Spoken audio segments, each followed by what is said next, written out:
Rồi, xin mời mọi người đặt câu hỏi.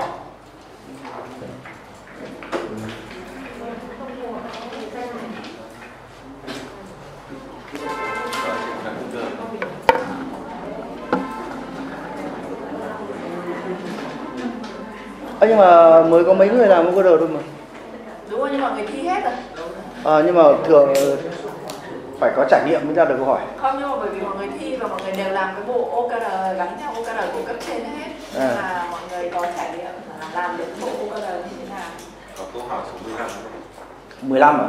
Vâng, cái bài tự luận này. Chính cái bài tự luận của mọi người đang làm, mọi người bị mắc lỗi đấy. Thì quá trình làm thì mọi người có một cái câu hỏi để sửa.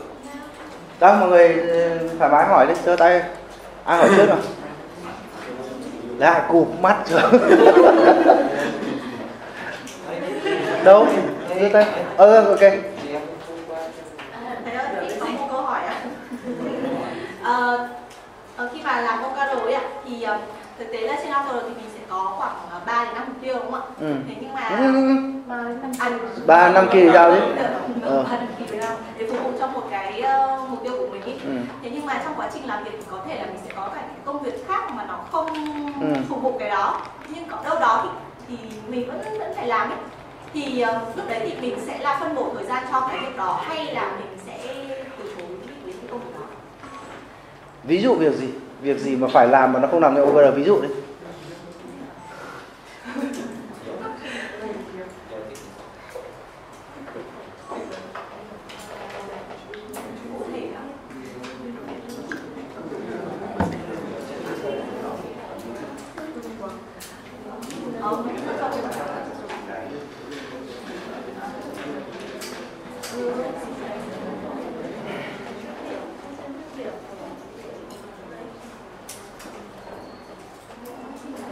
Tôi nghĩ ông ra để trả lời luôn này. Đầu tiên nhé, là cái tư duy OKR gì? OKR là điều quan trọng. Điều quan trọng tức là mình phải làm nó. Đó. Thế còn những cái việc khác là sao? Là việc là khả năng cao nó là việc gọi là việc thường ngày, BAU, không làm không chết. Nhưng OKR ấy, mình có thể hiểu là OKR là cái việc không làm là chết. Đó. Thế thì khi mà bạn có những cái việc mà bạn nói rằng là phải làm thì đặt câu hỏi là nó có quan trọng không? Nếu mà chưa làm xong OKR thì gác nó qua một bên được không? Còn nếu mà chưa làm xong OKR mà vẫn phải áp lực làm cái việc đó thì khả năng cao cái việc đó mới là việc quan trọng.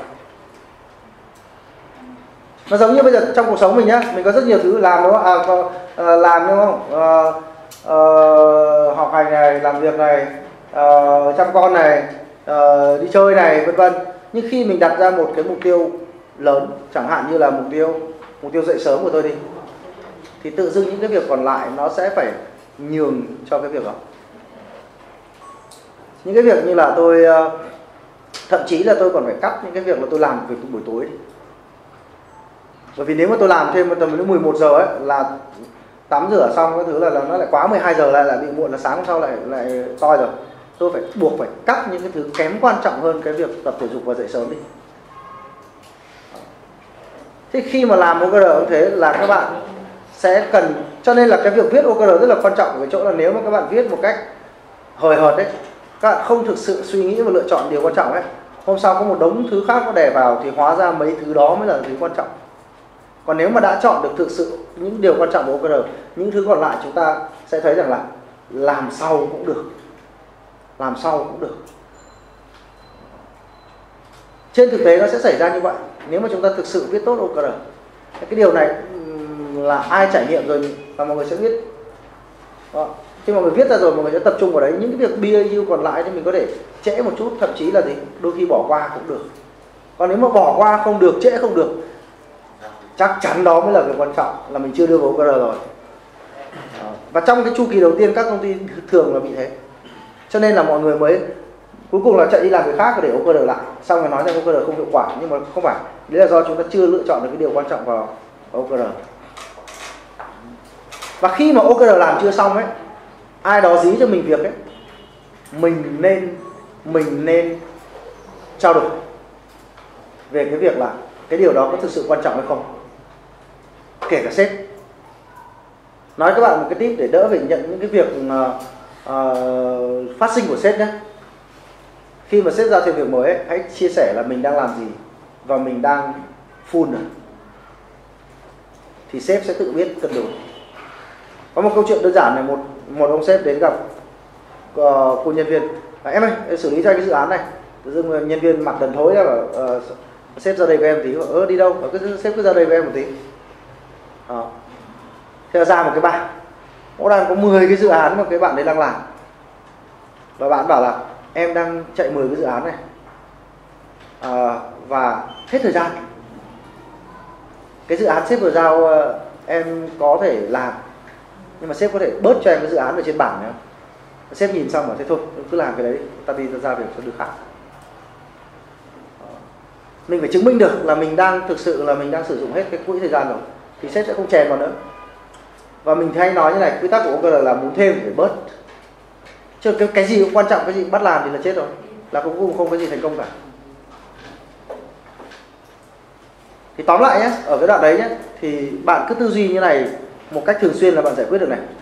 Có quan trọng, có quan trọng. Cứ đặt ra câu hỏi có quan trọng, cái gì mới là quan trọng. Luôn luôn nghĩ về cái việc đấy, nghĩ hàng ngày luôn. Thì chúng ta sẽ tự tối ưu được các cái hoạt động của chúng ta để gạt bớt phần lớn những cái việc thừa thãi đi. Đến lúc làm thật thì mọi người sẽ biết cái đấy. Còn mà tôi làm quen rồi ấy, thì sợ vì bây giờ nó như nào? Là ngoài OKR ra tôi chẳng quan tâm cái gì khác, không quan tâm luôn đấy. Và làm xong OKR là có thể thoải mái nghỉ ngơi, vì những việc khác không làm có không quan trọng thực sự luôn. Đó. Và nếu mà việc khác mà nhân viên không làm ấy, mà chẳng may dẫn đến sôi hỏng bỏng không gì đó ấy, thì chả sao, bởi vì là cái sôi hỏng bỏng không đấy nó cũng không quan trọng. Còn nếu mà mình đã bị khó chịu về cái việc hỏng đấy, rõ ràng cái điều đó là quan trọng thì phải xem xét lại và xem có nên bổ sung nó vào OKR hay không. Hết. Bạn có hỏi tiếp cái đoạn đấy không? Nếu mà nói trước thì nếu mà chưa làm, nó giống như kiểu học bơi ở trên bờ ấy. Em xin chia sẻ thêm. Em đã gặp trường hợp này rồi. Ở đây thì rất cảm ơn thầy hôm nay chia sẻ như vậy, thì cũng mong các bạn mà thì em hỗ trợ chậm cũng thông cảm. Em việc với lại Hải Yến có mấy cái bạn có ngâm của các bạn hơn 10 ngày, bởi vì là đang tập trung vào mục tiêu mà thành cái OKR nó đến hạn. Thì cũng cảm ơn thầy hôm nay đã chia sẻ để các bạn hiểu mình hơn. Thậm chí là nếu mà 10 ngày rồi mà vẫn không quan trọng, thống nhất với nhau bỏ đi cho nó đỡ. Nó kiểu như là luôn có cái gì đấy nó gai ấy, khó chịu ấy, nhổ ấy, xong. Nhưng mà nó là không quan trọng với mình, nhưng mà quan trọng với người ta thì sao ạ? Quan trọng người ta là việc của người ta. Nhưng mà mình không phải người ta là cái việc người ta không. Thế nên nó mới có cái chuyện là các bạn phải liên kết mục tiêu trước khi các bạn làm. Còn quan trọng với bạn không quan trọng với người ta thì bạn trách làm sao được người ta. Người ta còn có một đống thứ quan trọng cái kiểu. Cho nên là mới phải liên kết mục tiêu trước khi làm. Nếu mà quan trọng với bạn thì bạn phải nói với người ta từ trước khi chốt mục tiêu, và một phần của nó phải trở thành cái điều quan trọng với người ta. Ví dụ như là cái sự hỗ trợ của người ta với bạn là quan trọng, thì bạn phải trao đổi với người ta, thuyết phục người ta để với người ta cái sự hỗ trợ bạn là quan trọng. Nó giống như này, câu chuyện cụ thể nhé. HR là suốt ngày phải đi tuyển người đúng không? Và mấy cái phòng ban khác bảo việc tuyển người của HR. Và đến lúc HR đưa người về thì đếch dành thời gian để đào tạo, xong rồi nó lại bay mất, thử việc xong bay mất. Thế HR cứ kêu ca. Thế thì lần sau ấy, chỉ cần HR thống nhất với cả các bộ phận kia, cái việc này tuyển người này có quan trọng với anh không? Có quan trọng thì anh có thể đưa cái việc là đào tạo nhân viên mới vào trong cái bộ OKR của anh không? Nếu đưa rồi thì hôm sau họ tự làm thôi, không cần phải nài nỉ nữa. Thì phải cái hoạt động mà thiết lập cái mục tiêu ban đầu nó rất là quan trọng. Còn rõ ràng là quan trọng với mình, không quan trọng với người ta thì làm sao ép người ta được.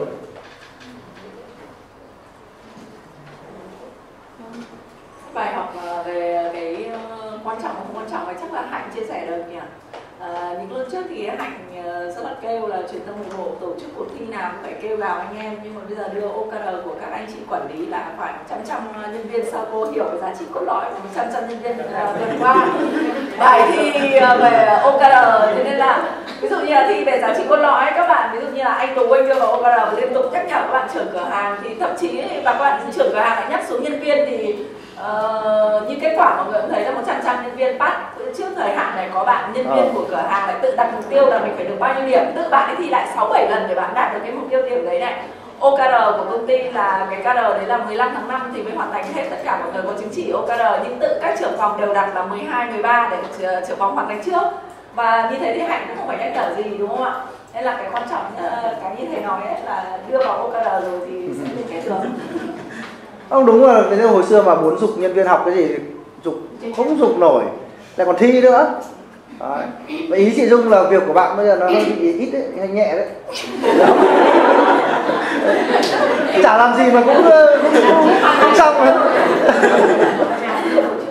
Như lúc trước thì truyền thông nội bộ và đào tạo thì luôn luôn là sẽ nhắc các anh chị trưởng phòng nhắc hộ các bạn nhân viên giúp em. Hộ mệt. Nhưng mà đến bây giờ thì các trưởng phòng phải check in là phòng mình có bao nhiêu nhân viên chưa đạt chứng chỉ, bao nhiêu nhân viên chưa thi, nên là mọi người tự có ý thức nhắc thì nó sẽ không có cái việc đấy nữa. Kế toán cũng vậy nhá, bình thường các phòng ban là cứ sang kế toán xin chị ơi chi cho em này, chi cho em kia. Không, OKR viết ngay từ đầu quý. Hôm sau kế toán cứ auto chi thôi. Thậm chí chưa hỏi đến đã thấy chi rồi. Bởi vì nó trở thành cái OKR của kế toán. Còn bình thường cứ sang xin xỏ giúp em cái rất là phiền. Đó. Ok, câu hỏi tiếp theo.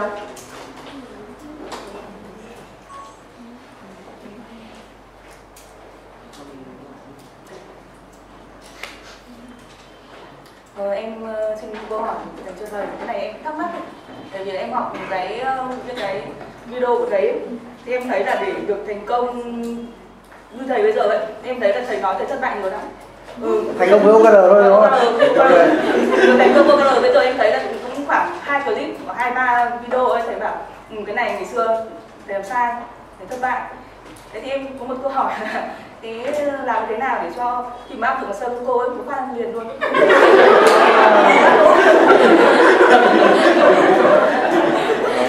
Ok, mình rất là cảm ơn cái câu hỏi này. Bởi vì là bây giờ là sẽ nhìn vào camera để nói. Đấy. Sakuko thì đầu tiên phải nói rằng là Sakuko áp dụng rất là kinh khủng. Nãy ở trong thang máy tôi đã nói và ngồi lên trên tầng 6, tôi nói với chị Dung là công ty tôi cũng không làm được như Sakuko, không OKR hóa được đến mức như Sakuko.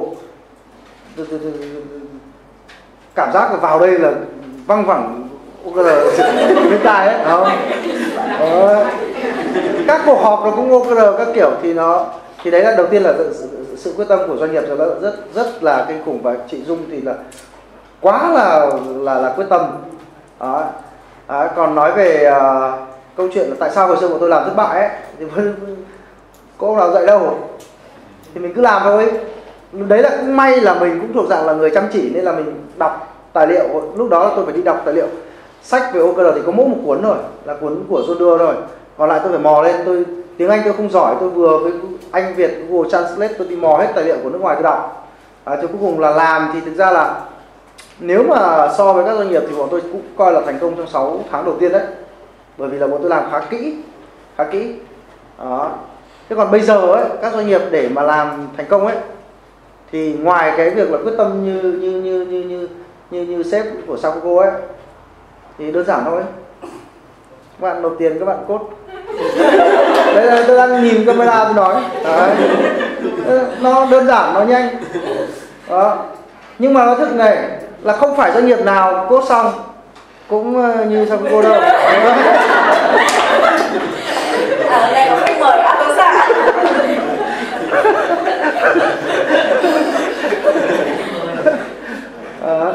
Cũng có doanh nghiệp là chầy chật, đó, chầy chật. Nhưng mà được cái là tôi thấy rằng là bởi vì là các sếp mà đây trong cùng các cái chương trình huấn luyện đấy có hai cái thứ mà mọi người đã cam kết, cho nên là sau đó mọi người thường là làm tốt hơn các doanh nghiệp khác.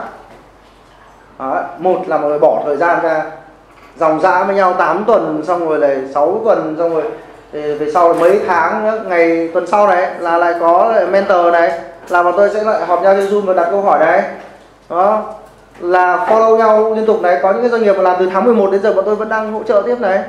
Thì thời gian, bỏ thời gian ra là một cái cam kết. Thứ hai nữa là bỏ chi phí ra rất là đắt tiền để làm. Thì về cơ bản cái sự quyết tâm là nó đã có từ trước rồi. Còn làm không được ấy là do thiếu quyết tâm. Chứ còn quyết tâm ấy thì OKR thực ra nó không khó đến cái mức. Thực ra những cái như BSC, KPI, Kaizen nó còn khó hơn. Trong cái thế giới quản trị, OKR được coi là môn dễ nhất. Nhưng cái khó của chúng ta là làm sao chúng ta có cái tư duy mà đang chổng ngược thành tư duy đứng thẳng. Nếu mà đứng thẳng được rồi ấy, chẳng hạn chị dùng bục cái chuyển qua tư duy là về cơ bản con người là tốt. Có những người nhá, dùng cả đời không dè được cái niềm tin đấy luôn thì chịu, thì nó sẽ rất là mất thời gian. Đó. Còn phần lớn các doanh nghiệp là sẽ giống nhau, là 3 tháng đầu tiên làm chắc hiểu ra là cái nào đúng cái nào sai, tiếp theo lại sửa, tiếp theo sửa dần dần. Thì của thế giới nhé, tiêu chuẩn nhé, 3 đến 4 chu kỳ người ta mới coi là đưa được OKR vào doanh nghiệp. 9 đến 12 tháng. Chu kỳ đầu chỉ là để đánh nhau chửi nhau thôi. Chu kỳ 2 là rút kinh nghiệm làm mượt hơn tí. Chu kỳ 3 bắt đầu nó sắp xếp ngon lành, bắt đầu hiệu quả nó tăng. Chu kỳ 4 bắt đầu nó nhuyễn hơn một tí. Và như John Doerr nói nhé, là bản thân ông ấy còn đang cảm giác ấy, ông ấy mới đang lướt trên bề mặt của OKR của thầy ông ấy là ông Andy Grove rồi. Đó. Google họ làm đến 7-80 cái chu kỳ rồi, họ vẫn nói rằng là họ chưa thực sự sử dụng hết được sức mạnh của OKR. Cho nên là cái chuyện là nói là làm OKR thành công ấy, thì nói rằng là không có cái khái niệm làm OKR thành công, mà là đừng để nó bật ra, đưa vào đừng để nó bay mất. Có những doanh nghiệp là chỉ dùng được một phần thấy hiệu quả rồi cũng được. Sakuko thì kỳ vọng là có thể đạt được khoảng 8-9 phần sức mạnh của OKR. Có 1-2 phần cuối thì đã chia sẻ với trong huấn luyện rồi, là cái tư duy không sợ sự thất bại ấy, thì có thể là 10 năm cũng chưa đạt được, hoặc có thể là năm sau đạt được luôn. Đó. Nhưng về cơ bản là nó có nhiều điều kiện để một doanh nghiệp sử dụng được OKR thành công. Nhưng mà ngay từ lần đầu tiên gần như không có. Ngay cả các doanh nghiệp mà tham gia huấn luyện sâu ấy, trực tiếp, thì chu kỳ đầu tiên thế nào gọi là thành công?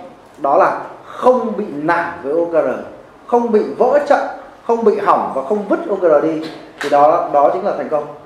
Và cái mà bọn mình làm với các doanh nghiệp ấy là để cái chu kỳ đầu đừng có bị sai quá đến mức mà tan đàn xẻ nghé, rồi tanh bành, rồi nhân viên nghỉ, rồi lỗ lung tung, rồi tan nát đấy.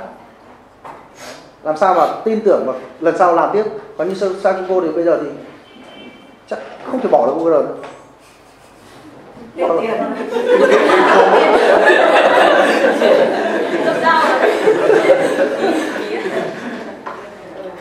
Bạn em bảo ý là thầy giảm giá thì đấy.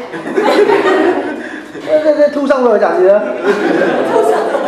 Tại vì bọn em 200 dùng phần mềm là được ạ. Ui xin phép từ chối. Chỉ sợ lúc đấy các bạn quay ra thì các bạn phát triển, còn tôi sang làm người khác. Đấy, nên là cái tiên quyết ở đây vẫn là mọi người đang rất là tập trung, đang làm rất là quyết tâm thôi. Còn không quyết tâm thì dù có hỗ trợ bằng gì đi nữa thì nó cũng trượt. Ai biết xong bộ OKR cá nhân của mình thấy phê không? Và thấy các trưởng họ đâu hôm nọ vừa thi test thấy đọc nhiều bộ OKR mình đọc thấy phê, mà nếu mà nhân viên làm được thế thì công ty giàu mạnh, chỉ ngồi đếm tiền và Đây lại chia sẻ nhé, làm sao để viết OKR thấy phê nhé. Đầu tiên là các bạn không được viết nó theo kiểu checklist làm việc. Nếu các bạn chỉ đơn giản là gạch ra là tôi phải làm gì ấy, theo tư duy thông thường là có mục tiêu là nghĩ ra việc tôi phải làm gì, thì các bạn hoàn toàn không đụng vào được OKR. Thì các bạn chỉ thấy là có việc để làm thế thôi, rõ ràng. Đó. Muốn viết OKR là các bạn muốn thấy phê, các bạn phải viết được đến cái dạng output hoặc outcome. Các bạn phải thực sự trả lời câu hỏi mình muốn cái gì, chứ không phải là mình cần phải làm cái gì. Thì cái điều mong muốn ấy, mà nó nằm, nó viết ra, nó hiện trước mặt ấy, tự dưng mình thấy nó thích. Ui, nếu mà mình đạt được cái điều này thì đúng là sướng nhỉ, kiểu đấy. Đó. Chứ còn viết theo một checklist công việc và input ấy, thì thậm chí các bạn còn thấy chán, nhiều việc làm nhỉ. Tự dưng vạch ra một đống này, ui nản thế, kiểu đấy. Đó. Cái thứ hai này, muốn phê nhé, các bạn phải đẩy ra quá cái giới hạn của các bạn. Chứ các bạn viết một cái mà các bạn nhẹ nhàng các bạn cũng làm xong ấy, thì các bạn sẽ thấy làm xong thì nó cũng bình thường. Nhưng mà nếu các bạn viết nó khó lên một chút, nếu mà các bạn viết xong chưa thấy phê nhé, các bạn thử, có ai làm gì nhau đâu, chỉnh con số thôi, thử chỉnh con số xong ngồi ngắm nó lại xem, không có chết gì cả. Đó. Tôi hay nói thế này, chỉ có việc nghĩ đặt cái mục tiêu mà không dám thì sống làm gì nhỉ? Kiểu đấy. Bây giờ này, xem nào, 10 năm nữa mình phải kiếm 1.000 tỷ. Phê thế. Đấy. Không làm được thì thôi, chứ mình chỉ nghĩ và đặt mục tiêu thôi mà mình không dám thì mình chắc không sống làm gì. Sợ chính mình à? Thế nên là nếu các bạn chưa thấy phê nhá, các bạn đặt ra mục tiêu chạy 3 km đúng không? Chưa thấy phê đâu, đặt thử lên 5 xem nào. Xong nghĩ về chuyện đấy mà, xem có phê không? Nếu bao giờ đến cái trạng thái mà các bạn thấy ui hay, mình làm được OKR này xong thì mình sướng, thì lúc đó mới là OKR. Còn đọc chính bộ OKR các bạn không có cảm xúc gì ấy, thì nó không giải quyết được cái chữ đầu tiên này, không giải quyết được cái chữ tiến bộ, thì bộ OKR đấy phí. Em phải trả lời cái đấy, bởi vì là mọi người tự học ấy thì mọi người không thực hành trực tiếp ấy, thì có thể mọi người viết theo dạng là nó mục tiêu nó thấp, OKR thấp, hoặc là viết theo kiểu checklist công việc thì sẽ không biết cái sự phê.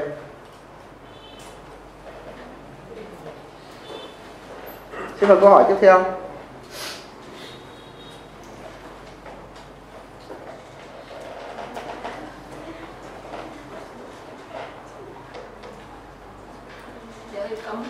Có một câu hỏi là khi mà OKR đặt ra và sau đó trong quá trình làm thì thấy là khả năng phải đến 80-90% là không đạt được theo cái O đấy, thì cái việc mình điều chỉnh kế hoạch hay là điều chỉnh cái mục tiêu mình sẽ xử lý như thế nào? Đầu tiên nói về mặt tâm lý trước đi. Nếu mà giả sử mọi người tham gia một cái giải chạy 10 km ấy, chạy được một lúc rồi chết cha rồi, đăng ký nhầm giải rồi. Giỏi lắm mới chạy được một nửa, thì mình có yêu cầu ban tổ chức hạ cái giải đấy xuống 5 km không? Cứ chạy đi, về cơ bản là này, cứ chạy đi. Vì không đến đích thì có ai đập mình đâu. Đầu tiên là OKR nó là như thế. Không làm được không trừng phạt. Mình có một cái bạn nhân viên, nó cứ thích cái mục tiêu nó phải là đạt được 100%. Mà mục tiêu mà nó khó tí nó không thích, nó cứ thích sự chắc ăn. Mình bảo là rồi tao hiểu rồi, mày thích là mục tiêu nó phải màu xanh đúng không? Bây giờ để tao bảo cái bên phần mềm nhá, chỉnh cái mục tiêu tốt thành đỏ mà không tốt thì thành xanh nhá. Tức là đôi khi có cái chuyện đấy, mọi người ở tâm lý an toàn, mọi người cứ muốn phải đạt được. Mọi người phải biết là này, làm cái điều nó vượt quá bản thân năng lực của mình ấy, nó mới sướng. Tập thể dục nó phải đổ mồ hôi nó mới sướng, còn không ấy thì nó chả tạo ra cái gì cả. Thế thì cái việc mà mình đang làm một cái mục tiêu cao ấy, kệ nó đừng đổi ấy. Trừ khi như này, không phải trừ khi nhé, bây giờ nói đến mặt đến logic nhé. Tức là mình đặt ra, ví dụ như là mình đặt mục tiêu là có 10.000 khách hàng. Thế là bên cửa hàng chuẩn bị khoảng lưu lượng hàng hóa khoảng 10.000, đúng không? Hôm sau mình làm được khoảng tháng, mình biết là 10.000 không được rồi, cái này chắc là giỏi lắm được 5.000. Xong mình cứ kệ, mình không nói với ai cả. Thế bên kho là bên hàng hóa vẫn cứ chuẩn bị đủ để bán đến 10.000, chứ đấy là chết. Đó. Thì chỉ cần là lúc đấy là mình check in, mình trao đổi để các bên nắm được thông tin, để kịp thời điều chỉnh kế hoạch cho nó phù hợp. Cái đó mới là cái cần. Còn cái việc điều chỉnh mục tiêu nó thấp xuống nó không giải quyết chuyện gì cả. Mình báo là mình chạy không được thì mình báo cho mấy cái thằng bạn mình để nó chạy trước thì nó đợi mình, hoặc thằng chạy sau thì nó đuổi theo. Đó. Người tiếp tế thì biết là bây giờ chạy giải 20 km là 4 km là có một cái tiếp tế đúng không? Mình mới chạy được 1 km. Mình đã sắp đai rồi. Thì mình phải báo cho cái đội tiếp tế là anh ơi tiếp tế cho em ở cái chỗ 2 km, chứ cái chỗ 4 km là em chạy còn không tới. Bên công ty mình thế thường xuyên không đạt được mà. Bởi vì bây giờ bọn mình đã chuyển qua cái OKR kiểu như là tham vọng rồi. Lúc nào bọn mình cũng đặt cái mục tiêu nó rời đất hỡi luôn, là kiểu năng lực mà 5 tỷ thì đặt béng nó 15 tỷ luôn. Cái kiểu thế. Không đạt được chẳng sao cả. Đó. Còn giả sử nhé, trong trường hợp vẫn muốn điều chỉnh nhé, thì phải họp nhau lại. Vì là mọi người mắc xích với nhau này. Cho nên là một người điều chỉnh nó ảnh hưởng đến người khác. Họp nhau đồng thanh cùng chỉnh thì mới được chỉnh. Còn một người thì tự chỉnh là nó sẽ thành đội ngũ, nó sẽ bị lệch lạc hay dẫm chân vào nhau ngay. Đây này, thứ hai này mình sẽ họp cả công ty mình điều chỉnh mục tiêu đây. Nhưng mà phải triệu tập tất cả cùng điều chỉnh, chứ bản thân mình là CEO mình cũng không được tự điều chỉnh nữa. Phải họp hết lại thống nhất chỉnh thì chỉnh một thể.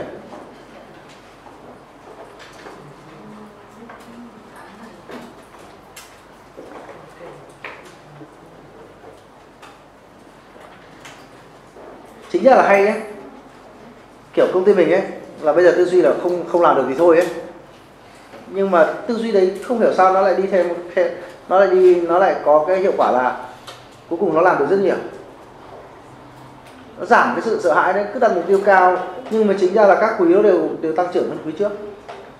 Trong khi nói với nhau là không đạt được thì thôi, không đạt được không sao cả. Nhưng trên thực tế là mọi người đều nỗ lực. Và chả có quý nào là nó bằng quý trước cả, nó đều phải hơn hết.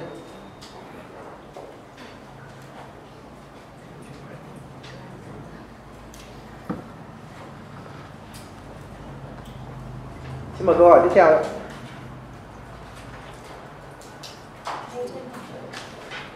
hỏi cái mục tiêu riêng tư của mình ấy, thì có phải đó là một mục tiêu mà về phát triển mình hay như nào đấy mà nó không cắm được vào cái mục tiêu chung của công ty? Vấn đề là như này này. Nếu mà mục tiêu riêng tư của mình thì nó không có cái số 2, không có cái số 3 này. Nó chỉ là cái việc của mình thôi. Nó không hỗ trợ cho công ty, nó không giúp đỡ ích gì cho đồng nghiệp. Nó sẽ có hai cái, nó liên quan đến chính mình, ví dụ như có những cái mục tiêu về phát triển nghề nghiệp, phát triển về cái định hướng mong muốn của bạn ấy chẳng hạn. Thì nó sẽ có tiến bộ cho bạn ấy, nó có đóng góp cho công ty, nhưng mà nó không, tại vì nó là cái mục tiêu phát triển. Vấn đề là đóng góp cho công ty có đóng góp trực tiếp vào cái thứ mà CEO đang muốn ở trong cái lúc này không? Đóng góp là phải đóng góp vào lúc này ấy. Chứ em học hỏi tiến bộ ở năm sau thì em sẽ đóng góp cho công ty, ok, nhưng mà bây giờ đang không có tiền trả lương thì đừng có học nữa, chạy ra đường bán hàng.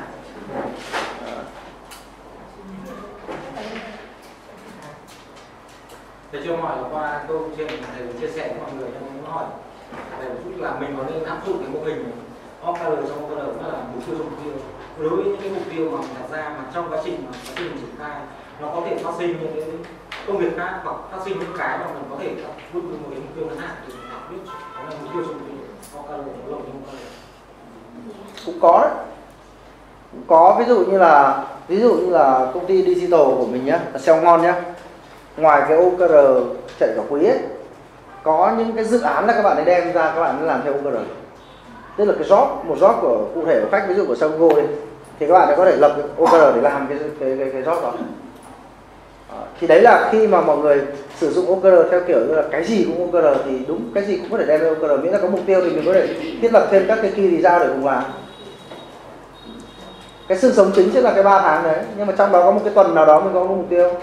Đấy, chẳng hạn như cái buổi hôm nay đi, nó cũng có thể lập thành OKR này.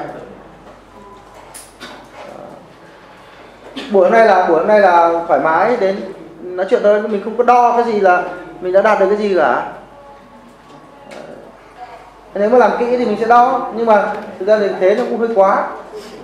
Cái gì cũng OKR thế thì nó cũng hơi nghiện. Nếu mà mục tiêu thì cái gì cũng có thể làm được. Lý thuyết là thế. Đúng. Nhưng mà về cơ bản thì ví dụ như là công ty mình thì mình thấy là cái OKR quý nó đang giải quyết được hết những cái mình mong muốn rồi. Cho nên là rất hiếm khi mình sẽ yêu cầu một cái việc con nào đó mà làm theo OKR là hiếm. Ý là có các bạn SEO ngon ấy thì các bạn ấy có.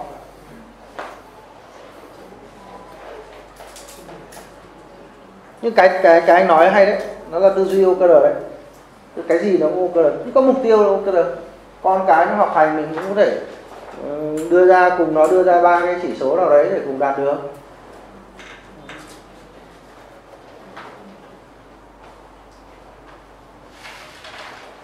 Cái câu hỏi tiếp ạ.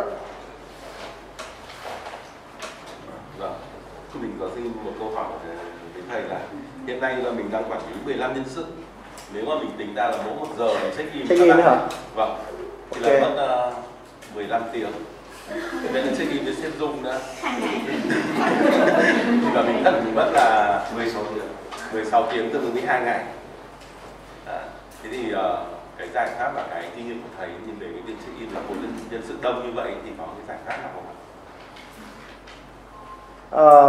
Thực ra mà nói thì theo nguyên tắc của vì quản lý nhóm thì một nhóm mà tối ưu thì nó nên có 5-6 người thôi.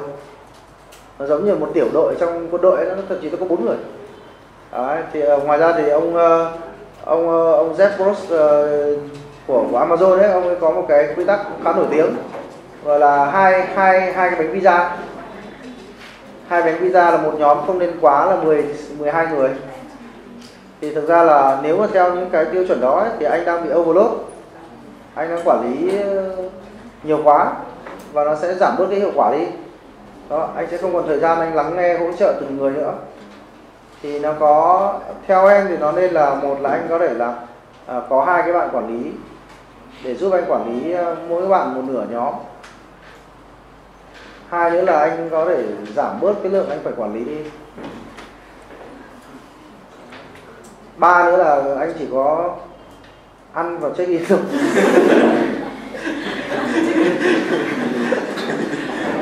Nói câu chuyện đấy mà em thực ra bây giờ em chỉ có ăn và check in, và bây giờ đang quản lý là em đang cũng phải check in với cũng khoảng hơn chục người đấy. Thì phải có 2 công ty em quản lý trực tiếp, phải 15 đấy. Thì đúng là chỉ có ăn và check in thôi. Check in xong là đến check in, check in xong là đến check in. Cả ngày đấy chỉ có ngồi check in. Đấy. Cái công việc của em bây giờ như thế. Nhưng mà ngoài check in ra thì em không làm gì khác. Check in hiệu quả thì nhân viên làm mình cũng khỏi phải làm. Nhưng mà quản lý 15 người thường là anh sẽ thấy rằng là anh bị ngợp thôi. Bình thường nhá, mọi người làm nhiều nhân viên ấy, mọi người cứ nghĩ là làm được. Nhưng thực ra là đang làm không hiệu quả mà không nhận ra. Nhưng khi đưa vào OKR mình sẽ thấy rằng là quản lý nhiều nhân viên như thế thực sự là khó mà đi quan tâm lắng nghe rồi hỗ trợ được từng người. Sẽ có những người bị mình bỏ bê. Và mỗi một cuộc check-in mình sẽ check-in thời gian ngắn hơn. Một người mà chỉ quản lý 4 nhân viên, người ta có thoải mái thời gian để check-in với nhân viên. Còn mình, đấy, em thực ra em bây giờ em check-in với mọi người nó không thực sự hiệu quả. Vì mỗi một người chỉ được ngồi 1 tiếng. Đó. Trong khi có những cái người mà mình cảm giác là có khi phải ngồi 2 tiếng nữa bây giờ vấn đề. Nhưng mà vì có 1 tiếng đến check-in tiếp theo là thằng khác rồi, cái này phải kết thúc. Thực sự đang không hiệu quả. Thì em đang phải kiếm CEO cho cái công ty kia các thứ để mình không có check-in trực tiếp nữa. Phải giảm xuống. Anh cho nghỉ bớt.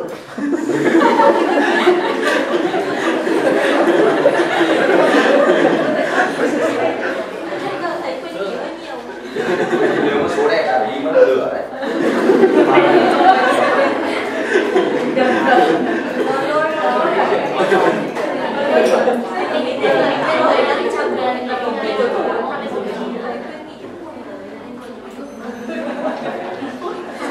Các bạn biết SEO ngon là nó khi bắt đầu áp dụng OKR nó là 140 người và đến bây giờ nó chỉ loanh quanh trên dưới trong khoảng từ 70 đến 80 thôi. Nhưng mà cái hiệu quả làm việc của nó là tăng gấp 3 so với lúc nó 140 người ấy. Nó làm ít người hơn, nó làm hiệu quả hơn. Còn chuyện nghỉ đi là vui thôi. Tôi toàn nói với nhân viên này, em làm có vui không? Không vui nghỉ đi. Bởi vì đi làm là phải vui, không vui thì phải kiếm cái chỗ nào đấy mà vui ấy. Yêu nhau bảo vui không? Không, nghỉ đi. Nhanh không? Thế mà câu hỏi, các bạn nhân viên có đã thi xong quên hết rồi. Thi xong quên hết, không nhớ gì để hỏi. Em nhớ là có cái câu đầu tiên trong clip chị gửi ấy, khá là hay ấy. Cái tổng hợp. Vâng, cái clip mà chị gửi qua Zalo ấy.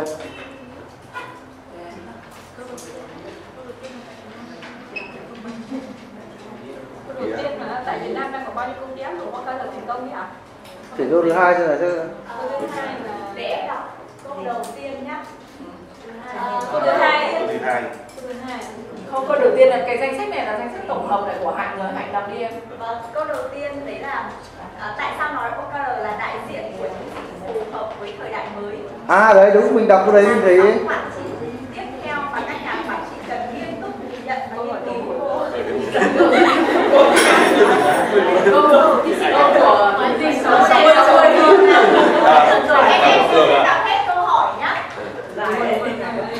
Câu đấy 3-4 dòng thì cơ mà. Hoặc là chúng ta bắt kịp thế giới ngay từ bây giờ, hoặc là chúng ta lỡ mất cơ hội. Đây là toàn bộ câu nói đã, và câu hỏi đặt ra là chỉ rõ ưu điểm, nhược điểm chứng minh câu nói của phương pháp này.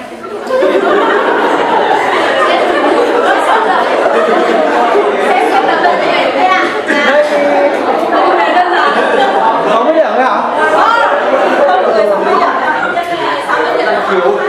Cái đoạn đấy ấy, nó là tên của một đề tài luận văn cấp nhà nước. Nhưng mà mình rất thích cái câu đấy ấy, mình rất thích cái câu đấy. Mọi người có muốn mình trả lời câu đấy không?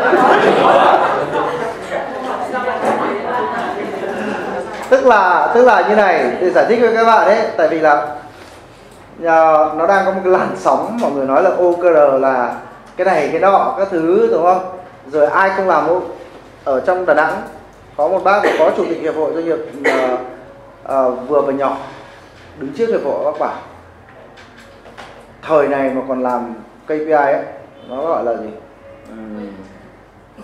Tự dưng nhớ cái từ gì nhỉ? Làm KPI là xúc phạm con người. Công ty bác ấy làm OKR. Tức là mọi người đang nghĩ rằng OKR nó là một cái gì đấy ghê gớm, nó đang là một cái trào lưu và nó sẽ dẹp bỏ cái cũ, và KPI là cái cũ.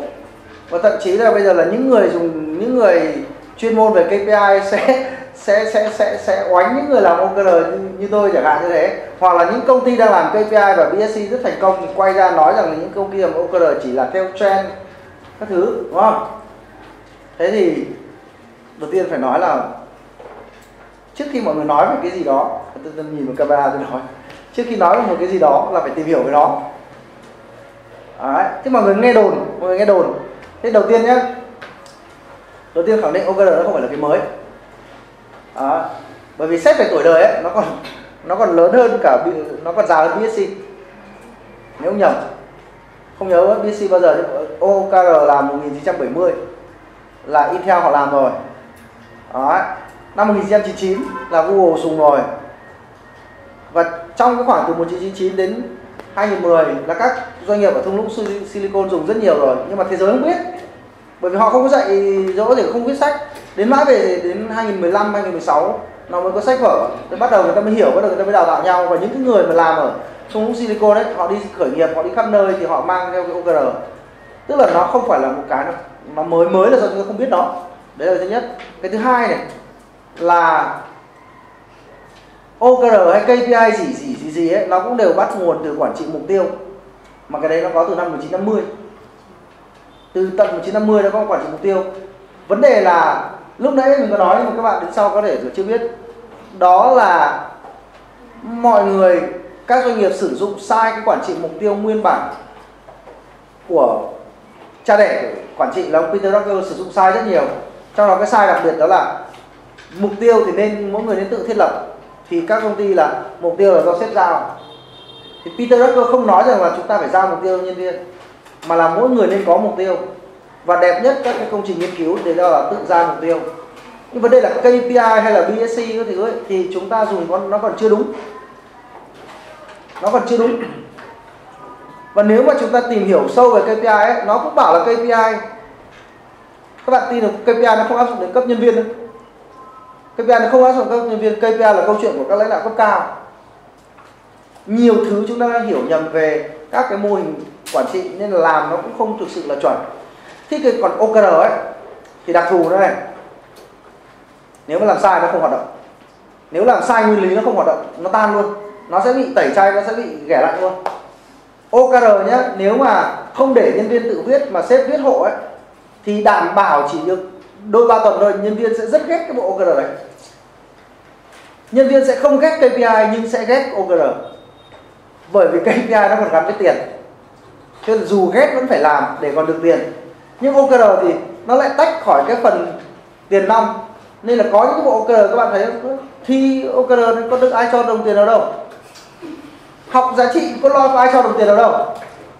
Hồi xưa mà muốn thì lúc trước mà muốn mọi người làm cái đấy phải KPI tháng này là học xong giá trị cốt lõi. Học được thưởng cứ một giá trị thưởng 1 triệu. Úi dồi ôi, học tới học lui đúng không? Nhưng bình thường nếu mà không có cái tiền đó thì mọi người không học. Nhưng với OKR ấy, khi mọi người tự viết ra mọi người sẽ tự có muốn làm nó. Nhưng mà sếp mà lại đưa cho bộ OKR đấy thì nhân viên của tôi cũng thích.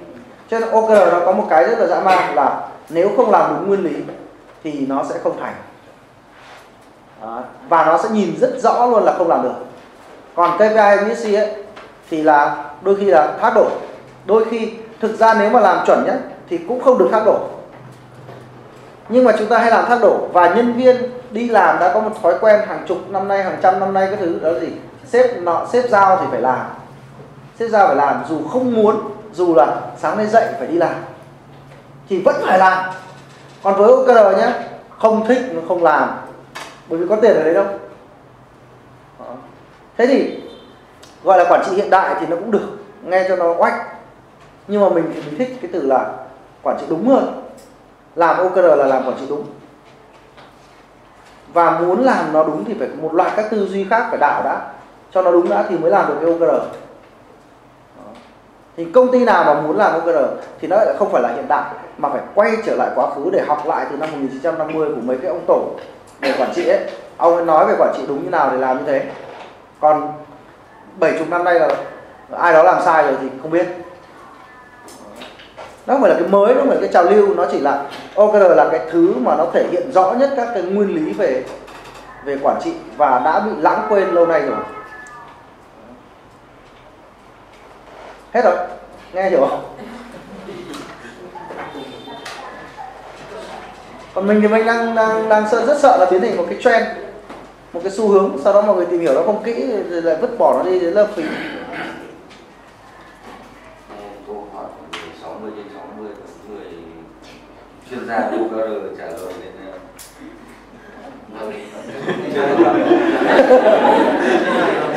cũng cảm giác là trả lời chưa được kín kẽ lắm, chưa được chất lượng lắm.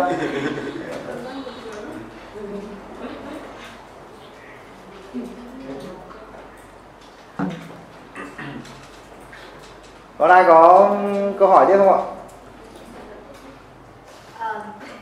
Em xin phép đọc câu hỏi của mọi người thầy nhé. Cũng có việc đấy nhỉ.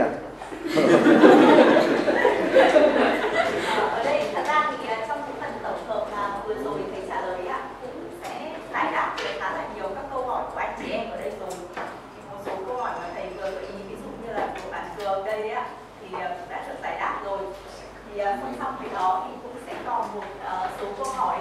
Thật ra thì ở đặc điểm cũng chia sẻ với thầy là Sakuko ở bên em ấy, thì bây giờ là đã xong cái giai đoạn là học xong OKR. Thế còn các sếp thì đang thực hiện hóa OKR, còn phần lớn các nhân viên ở đây là đang trong giai đoạn là háo hức để chờ đến tháng 6 là giai đoạn thực hiện OKR. Tuy nhiên cũng có một phần đấy chính là hơi hoang mang trong quá trình mà mình thực hiện thì nhưng mà thế này, nhưng mà thế kia. Thì đấy là một số cái thôi. Rồi vừa rồi thì thầy có giải đáp rồi đấy ạ. Thì em không biết là, nhưng thật ra em tổng hợp những cái gần giống như nhau nhé, thì em thấy là cả nhà gần như là đều được giải đáp hết những câu đấy rồi. Thế còn chi tiết hơn, ví dụ như là nhỏ nhặt, ví dụ như là phân biệt được input, outcome nhé. Thì cái cách để xem video nhỉ. Đây có mấy câu hỏi này thì chắc là thầy giải đáp cho các bạn thì chắc là các bạn sẽ hơn này. Em làm cái công việc của em nghiêng về sáng tạo, có định lượng, vậy làm thế nào để em có thể tạo được bộ OKR phù hợp với giúp em và team em gia tăng hiệu suất đi hiệu quả công việc? Khó định lượng hả? Ok. Cái gì không đo được thì không cải tiến được. Cái gì không đo được thì đừng làm.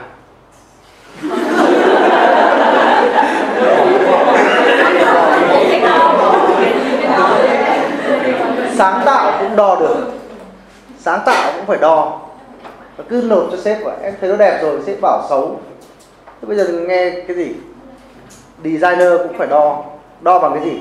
Checklist các tiêu chuẩn của một thiết kế đã đủ chưa? Đó, sếp không biết đúng không? Làm cho sếp 10 cái điều cần thiết trong một thiết kế. Thống nhất với sếp bố cục như thế nào, màu sắc ra làm sao, typo ra làm sao, branding đã đảm bảo chưa. Thế thì sáng tạo là gì? Làm đúng trước khi làm đẹp. Làm đúng trước. Còn làm đẹp đúng không? Làm đẹp đúng không? Bây giờ là có một thiết kế đấy đưa ra là có 3 người ngắm đúng không? Viết KR là gì? Thiết kế 10 ấn phẩm được cả 3 người lựa chọn là đẹp. Đấy, đo. Chứ còn nếu mà không đo được, đừng có nghĩ rằng là cái nghề của mình không đo được. Nghề của mình không đo được thì sao bắt sếp trả lương? Trả dựa trên cái gì? Đúng không? Thì phải đo được hết. Đó, thiết kế cũng phải đo. Trước khi làm sáng tạo thì phải làm đúng đã, thì mới là người làm sáng tạo giỏi. Tức là luôn luôn phải định lượng hóa được những thứ mà mình nghĩ là mình có thể định tính. Kể cả hạnh phúc của nhân viên phải định lượng ra.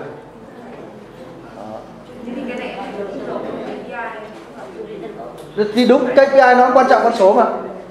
KPI nó cũng quan trọng về cái định về cái thước đo, nhưng mà hai cái công cụ là nó khác nhau. Tất cả về quản trị người ta đều nói phải đo hết, mà thực ra trên đời này cái gì nó cũng phải đo. Có điều là mình xưa nay mình không đo nên là mình không cải tiến được thôi. Câu hỏi tiếp là tại sao check-in lại phải là check-in 1-1 và phải bắt buộc một tuần một lần? Ok, nói về một tuần một lần trước đi. Một tuần một lần để tránh cho việc là chúng ta đi chệch khỏi mục tiêu. Có thể chúng ta làm sai ở đâu đó mà chúng ta không nhìn lại, chúng ta không biết. Nếu tôi đã từng thử check-in 2 lần một tuần rồi, 2 tuần một lần, tôi thấy việc nó cứ lông ca lông cùm ấy. Bởi vì là nếu một tuần một lần mình ngồi với nhân viên thì mình kịp thời phát hiện ra cái vấn đề không ổn thì mình giúp kịp. Nhưng để 2 tuần thì vấn đề nó bị hỏng to hơn rồi. Đó. Đấy là cái thứ nhất nhá. Cho nên là với cả là một tuần một lần ấy, nó thuộc về bộ môn quản lý hiệu suất liên tục, mà thế giới họ nói rằng nên gặp nhân viên hàng tuần. Đó. Còn có những công ty người ta gặp hàng ngày cơ, kiểu như giao ban buổi sáng ấy. Còn cái vế là tại sao 1-1 ấy? Bởi vì đầu tiên nó phải quay trở lại tính chất của buổi check-in. Tính chất của buổi check-in đấy là một cái buổi nhìn nhận lại bản thân của người nhân viên. Còn sếp là người được mời. Sếp là người được mời để ngồi đấy hỗ trợ nhân viên. Nhiều khi ấy, mọi người hỏi tôi như này: sếp đi vắng, thế người khác vào, một sếp khác vào có được không? Tôi bảo là thế người sếp kia có hiểu công việc của bạn đấy không để hỗ trợ? Người sếp đấy có hiểu để ghi nhận không, để phản hồi không? Thường là không. Thế nếu mà đấy là một buổi của nhân viên và sếp được là người được mời, nếu chúng ta muốn họp nhóm, thế thì tôi hỏi là đối tượng thứ hai, thứ ba, thứ tư, thứ năm sẽ là ai ngoài người sếp? Các bạn muốn mời thêm ai?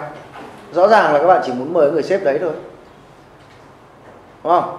Mời đồng nghiệp vào thôi cũng được, nhưng mà vấn đề như này: bạn mời đồng nghiệp một buổi ấy, lần sau bạn không muốn mời nữa. Bởi vì sao? Trong buổi check-in đấy là sếp phản hồi rất thẳng thắn. Hay nói khác là gì? Làm không được sếp chê. Chê thì hôm sau mình có mời thằng khác vào ngồi nghe để mình bị chê không? Thôi hôm nay check-in thôi, để việc của tao với sếp. Mày không mày? Đấy. Cho nên là cái buổi đấy nó không phải là một cái buổi chung được, bởi vì tính chất buổi đấy không phải là buổi họp, cũng không phải là buổi báo cáo. Đấy là một buổi của nhân viên và sếp là được khách mời danh dự để hỗ trợ. Sếp nha, hôm nay sếp ngồi đây nhé, nhiệm vụ sếp là hỗ trợ em, bây giờ sếp nghe em nói đây. Đấy. Nó thế. Nó tính chất như thế, nó không thể là 1-2, 1-3, 1-4 được. Còn nếu mà các bạn muốn mời, các bạn cứ thử mời cho người khác xem là được mấy lần các bạn chán ngày mà. Xong rồi mời nó không, tao bận lắm, tao không ngồi. Gì? Mọi người thường nhầm nó với một cái buổi này, check-in chung hết đi. Để gì? Cho nhanh để mọi người nói chuyện với nhau. Không. Check-in chung như thế bắt đầu là đến lúc phản hồi ấy, sếp cũng ngại, mình cũng ngại. Mình mà bị chửi giữa mặt người khác mình ngại. Có nhiều sếp là không muốn làm xấu mặt nhân viên thì cũng muốn lảng tránh, không có nhận xét một cách thẳng thắn là cũng hỏng. Và thêm một cái nữa này, cái thứ ba này. Đố một sếp nào ngồi check-in với 2 nhân viên được một lúc. Một người là đã mất tiếng rồi, 90 phút rồi, thậm chí 2 tiếng rồi. Thế ngồi 3 người thì ngồi cả buổi chiều. không đủ thời gian, không đủ để lắng nghe, không đủ để làm gì cả. Chỉ có một mới có thể giải quyết được câu chuyện là hiểu nhau thôi. Next cái gì? Làm thế nào để tạo động lực khi tách lương thưởng khỏi OKR? Làm thế nào để tạo động lực? Ai hỏi? Nhân viên hỏi á? Thầy hiểu. Nhân viên hay sếp hỏi? Vấn đề là góc nào hỏi? Quản lý á? Thì bạn vào trong ứng dụng VNOKR e-learning, bạn học cho tôi cái khóa miễn phí là khóa 10 phương pháp tạo động lực ngoài tiền. Đấy, các anh chị quản lý học cái đấy. Đó. Học cái đấy thì các bạn sẽ biết, vì cái đấy phần đấy lúc nãy cũng có nói rồi. Bây giờ nói lại nó hơi dài. Thì các bạn vào các bạn học. Đó. Động lực bền vững nó không nằm ở tiền. Không nói ngắn gọn thế này là các bạn lại không hiểu, lại phản đối.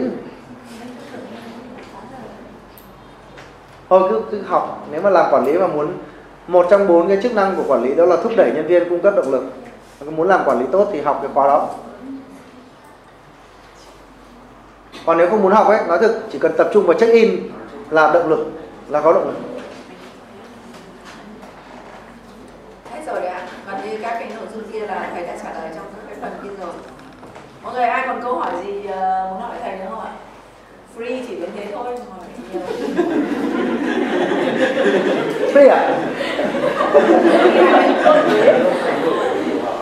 Khách mời có hỏi gì không ạ? Nhưng mà ở đây nhé, hôm nay là có quay camera, tôi cũng phải giải thích. Tức là tí nữa tôi về tôi mà up cái này lên trên mạng sẽ rất nhiều người thắc mắc. Bởi vì họ nhắn tin, họ mời đến doanh nghiệp nói ấy, là tôi từ chối hết. Từ chối hết. Tôi đi nói thế này là người ta trả phí là phải trả 30 đến 50 triệu một buổi chiều. Thường là thế.